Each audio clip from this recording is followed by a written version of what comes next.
অসমীয়া যুৱ মঞ্চ অসমীয়া যুৱ মঞ্চ এজন নেতা চিৰঞ্জিত বৰদলৈয়ে আজি যি অপকাণ্ড এটা ঘটাইছিল এটো আমাৰ লখিমপুৰত এনেকুৱা ঘটনা কোনোদিনেই ঘটা নাই।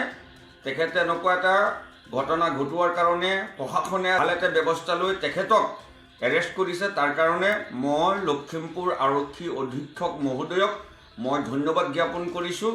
এনেকুৱা অশান্তময় পৰিৱেশৰ তেখেতে নজৰ ৰাখিছে আৰু মই আজি গোটেই অসমবাসীলৈ এটা বাৰ্তা প্ৰেৰণ কৰিব বিচাৰিছোঁ যে আমাৰ ইয়াত লখিমপুৰত মাধৱদেৱৰ জন্মস্থান শংকৰ মাধৱ আজান চানখা এইসকলৰ দেশ হ'ল অসম ভূমি।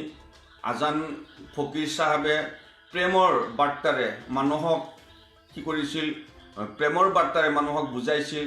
শংকৰদেৱও ঠিক সেইকে প্ৰেমৰে মানুহক বুজাইছিল, মৰমৰে বুজাইছিল।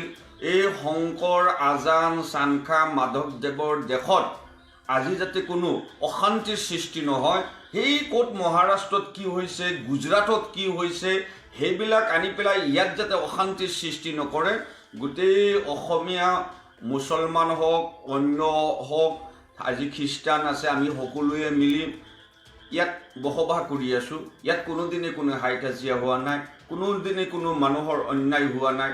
আজি এনেকুৱা এটা ঘটনা হৈ যোৱাৰ কাৰণে আফচোচ কৰিছোঁ, দুখৰ বিষয় হৈছে।